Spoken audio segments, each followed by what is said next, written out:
Hello viewers, welcome to shadow box. ఈరోజు మన guest రోజా గారు. రోజా గారు అంటే ఎమ్మెల్యే రోజా గారు కాదండి, మన సీరియల్ ఆర్టిస్ట్ రోజా గారు. ఇంతవరకు తను చేసినవన్నీ నెగిటివ్ షేడ్స్ అండి. తను ఎంతవరకు నెగిటివ్ ఉంటుందో, ఎంతవరకు సాఫ్ట్ కార్నర్ ఉంటుందో ఈ ఇంటర్వ్యూలో మీరు చూద్దురుకండి. హాయ్ రోజా గారు. Hello, welcome to shadow box. Thank you. ఎలా ఉన్నారు?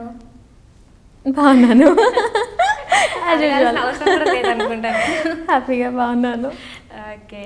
సో నేను విన్న దాని ప్రకారం అంటే మీ పేరు రోజా, కానీ మీరు ముస్లిం ఫ్యామిలీ నుంచి వచ్చారని విన్నాను. అది ఎంతవరకు నిజం? లేదు, నేను రోజాగానే వచ్చి ముస్లిం ఫ్యామిలీలోకి వెళ్ళాను. ఓకే. అంటే హస్బెండ్ ముస్లిం, నా పేరు రోజా భారతి. ఓకే. మ్యారేజ్ చేసుకుంది ఒక ముస్లిం పర్సన్ని. Okay okay. సో అలా ముస్లిం ఫ్యామిలీలోకి వచ్చాను. సో మీది love marriage? Love marriage. Industry person కాదు, his from political background and real estate person అనమాట. అసలు సంబంధం లేదు ఇండస్ట్రీకి. ఒప్పుకున్నారు మరి ఇంట్లో? అంటే మా ఇంట్లో ఓకే, నాకంటే మా మదర్ ఒకరే కాబట్టి తను ఓకే. తను అడగడమే ఫస్ట్ మా మదర్ని అడిగారు, నాకేం చెప్పకుండా. సో మా మదర్ ఓకే చెప్పారు. వాళ్ళ ఇంట్లో కొంచెం అలా అలా అనమాట. సో మీరు మొత్తం అంటే ఇప్పుడు ముస్లింలోకి వెళ్ళాలంటే మతం తీసేసుకొని పేరు కూడా చేంజ్ చేసుకొని మ్యారేజ్ చేసుకొని? అదే లవ్ మ్యారేజ్ కదా, మన వైపు కొంచెం మనదే ఎక్కువ నడుస్తుంది అక్కడ. కాబట్టి నేను బేసిక్గా బాబా భక్తురాలిని. సో నేను బాబాలోనే ఉన్నాను. ఆయన నమాజు అవన్నీ ఆయన కామన్. రెండు మా ఇంట్లో హారతి ఉంటుంది, నమాజు ఉంటుంది, బిర్యానీ ఉంటుంది, పప్పన్న ఉంటుంది. ఇప్పుడు ఎట్లా అంటే రంజాన్ వచ్చినప్పుడు రోజా అన్ని చేస్తాను? నేను ఉండను, తను ఉంటాను. ఎందుకంటే నేను షూట్స్లో ఉంటాను. బేసిక్గా నాకేంటంటే ఇంకా ఇస్లాం గురించి కంప్లీట్గా తెలియలేదు. తెలిసి నాకు నచ్చితే నువ్వు చేంజ్ అవ్వు అని చెప్పారు. నీకేం అర్థం కాకపోతే ఇలాగే ఉండు అని చెప్పారు. పిల్లలు అంటే బాబు ఇంకా చిన్నోడు కాబట్టి ఏం డిసైడ్ అవ్వలేదు. ఇద్దరు బాబులు, ఒకరు నిఖిల్ తెలుగు పేరుతో ఉన్నాడు, ఇంకో బాబు ఆహిల్ ముస్లిం పేరుతో ఉన్నాడు. సో అలా అనమాట. దాంట్లో కూడా ఏం పార్షాలిటీ పెట్టకుండా ఇద్దరికి సమానంగా ఇచ్చేసాం పేర్లు. ఇప్పుడు ఇండస్ట్రీ నుంచి మీకు ఇండస్ట్రీలో చూసాక మీరు ఇష్టపడ్డారా, లేకపోతే అంటే తను మిమ్మల్ని ఇష్టపడ్డారా, లేకపోతే ముందు నుంచే మీ ఇద్దరి మధ్యన ఇష్టం అనేది కలిగింది? అంటే నేను 10th నేను వచ్చేసాను ఇండస్ట్రీకి. సో బేసిక్గా మా పెద్ద స్టోరీ అన్నమాట. మీ ఇంటర్వ్యూ మొత్తం నా లవ్ స్టోరీతో అయిపోతుంది. చిన్నగా చెప్పాలి అంటే అంటే ఒక చిన్న ట్రాజడీ, కొంచెం లవ్, కొంచెం అన్నీ ఉన్నాయన్నమాట. కొంచెం చెప్పాలా? కొంచెం అంటే నాకు 16 years ఏజ్ ఉన్నప్పుడే మా మదర్ ఒక పర్సన్తో మ్యారేజ్ చేశారు నాకు. తర్వాత తనతో బాబు నాకు. తర్వాత ఫ్యామిలీ క్లాషెస్తో మేము డివోర్స్ తీసుకున్నాము. విడిపోయిన తర్వాత మళ్ళీ నేను ఒక 6-7 years మ్యారేజ్ చేసుకోలేదు. ఇండస్ట్రీకి వచ్చాను, యాంకరింగ్ చేశాను, సీరియల్స్ చేశాను. ఆ టైంలో తిని చూసి నన్ను ఇష్టపడ్డారు అనమాట. ఇష్టం అంటే ఫ్రెండ్స్, బేసిక్గా ఫ్రెండ్స్. తనంతా తెలిసి మా మదర్ని అడిగారు, నేను మీ పాపని మ్యారేజ్ చేసుకోవాలనుకుంటున్నాను అని చెప్పి మా మదర్ని అడిగితే మా మదర్ ఓకే అని చెప్పిన తర్వాత నాకు చెప్పారు ఇలా అనుకుంటున్నాను అని. రేపు మా మదర్కి ఎందుకు చెప్తాను, నువ్వు ఫస్ట్ నాకు కదా చెప్పాలి అని చెప్పి మళ్ళీ గొడవపడ్డా కాసేపు.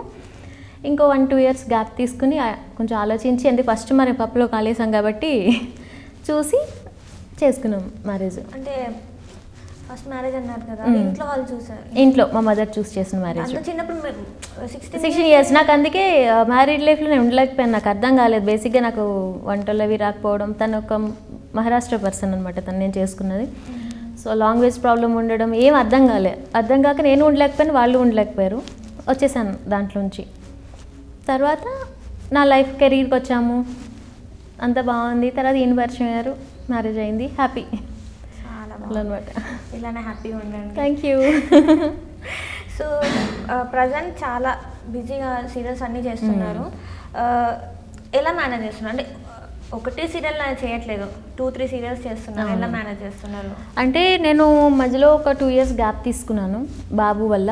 2 years గ్యాప్ తర్వాత సో మా మదర్ కూడా ఎక్స్పైర్ అయ్యారు మిడిల్లో. సో దాని గురించి నేను గ్యాప్ తీసేసుకుని పక్కింటి అమ్మాయి అనే ఒక సీరియల్తో మళ్ళీ స్టార్ట్ చేశాను జీ తెలుగులో. మదర్ రోల్ చేద్దాం వాళ్ళు ఆవేయాను అనమాట, డెలివరీ అయ్యి ఇంకేం ఆఫర్లు వస్తాయి అని చెప్పి మదర్ రోల్ కమిట్ అయ్యాను. అదే కదా. సో మదర్ రోల్ అంటే చూద్దాం, ఖాళీగా ఉండడం కంటే ఒక ట్రై చేద్దామని చేశాను. బట్ ఆ రోల్ చాలా బాగా క్లిక్ అయింది, జనాలందరికీ బాగా తెలిసింది, గాయత్రి. దాని తర్వాత మా టీవీలో ఇప్పుడు రీసెంట్గా సుందరాకాండ అని ఒక సీరియల్ చేస్తున్నాను. సరిపోతుంది టైం, 2 సీరియల్స్ చేస్తూ మధ్య మధ్యలో మూవీస్ టచ్ చేస్తున్నాను అనమాట. ఓకే. అసలు మీరు ఇండస్ట్రీలోకి ఎలా వచ్చారు? మీరు చిన్నప్పటి నుంచి ఇంట్రెస్ట్ అంటారా, లేకపోతే ఎలా? బేసిక్గా నిజం చెప్పాలి అంటే ఇండస్ట్రీకి నేను మనీ కోసం వచ్చాను. ఫ్రాంక్లీ ఎలా అంటే నేను ఫస్ట్ వర్క్ చేసింది శర్మాస్ అనే ఒక కంపెనీలో వర్క్ చేశాను. అప్పుడు శాలరీ చాలా తక్కువ ఉండేది, సరిపోయేది కాదు. అంటే మోస్ట్లీ 1500, 2000 అలా ఉండేది ఒక మంత్కి మనం వర్క్ చేస్తే. అంత సెట్ అయ్యేది కదా. మా మదర్ని మా బ్రదర్ని నేనే చూసుకోవాలి. సో చిన్నోడు బాబు తమ్ముడు, సో ఫాదర్ లేరు. ఎలా అనుకుంటున్నప్పుడు సి ఛానల్ అని ఉండేది. సి ఛానల్లో రిసెప్షనిస్ట్గా జాయిన్ అయ్యాను. అక్కడ ఒక 5000 శాలరీకి అన్నట్టు జాయిన్ అయ్యాం. చేస్తున్నప్పుడే సి ఛానల్లో యాంకర్స్ వచ్చేవారు వెళ్తుండేవారు. కొత్తగా ఉంటుంది కదా మనకి ఆర్టిస్టులను చూసేసరికి, అరే యాంకర్స్ భలే ఉన్నారు, నాకు చేయాలి అని అక్కడ వెళ్ళి ఎండి సార్ని అడిగా, సార్ నేను యాంకరింగ్ చేస్తాను అంటే, సరే మరి లైవ్ చేస్తా ఉన్నారు. నాకు లైవ్ తెలియదు, ఏం తెలియదు కదా, ఏదంటే అది ఓకే అనేసి మీకోసం అని ఒక ప్రోగ్రామ్కి యాంకర్గా ట్రైన్ అయ్యి చేశాను. అది చేస్తున్నప్పుడు మోడలింగ్కి అవకాశం వచ్చింది. బాగా సన్నగా ఉండేదాన్ని. మోడలింగ్ చేస్తూ ఉన్నప్పుడు మోడలింగ్ అవకాశం, ఫోటోషూట్స్ అనమాట, మన నవ్యాకి అలా ఆంధ్రజ్యోతికి. అది చూసి మొగలి రేకులు సీరియల్లో ఆఫర్ ఇచ్చారు మేడం. యాక్టింగ్ రాదు, ఏం రాదు, కాకపోతే మనకి ఇక్కడ మంత్కి ఎంత పే వస్తుందో ఇక్కడ 1 డేకి అంత పేమెంట్ వచ్చేది బేసిక్గా. ఇదేదో బాగుంది కదా, ఒక 10 డేస్ వర్క్ చేస్తే చాలు, 1 మంత్ కదా అలా వచ్చాను నేను. వచ్చేటప్పటికి మంజులా నాయుడు మేడం దగ్గర చాలా నేర్చుకున్నాను. యాక్టింగ్ అంటే ఇలా ఉంటుంది, ఇంత ప్రొఫెషనల్గా తీసుకోవాలి, ఇంత కష్టపడతారా అని అప్పుడు అర్థమైంది నాకు. ఫస్ట్ ఏంటంటే ఆర్టిస్ట్ అంటే ఈజీయే, వెళ్దాం చేస్తాం వచ్చేస్తాం అనుకున్నా, కానీ అప్పుడు దాని మీద ఇంకా ఇంట్రెస్ట్ పెరుగుతూ అప్పటి నుంచి కంటిన్యూ అవుతూనే ఉంది. గాడ్ గ్రేస్ వర్క్ వస్తూనే ఉంది, చేస్తూనే ఉన్నాను. అలానే రావాలని కోరుకుంటున్నాను. Thank you. సో అంటే మీ స్టడీస్ ఎక్కడ పుట్టి పెరిగారు? స్టడీస్ ఎక్కడ వరకు? నేను రాజమండ్రిలో పుట్టాను బేసిక్గా. అక్కడ 10th కంప్లీట్ చేశాము.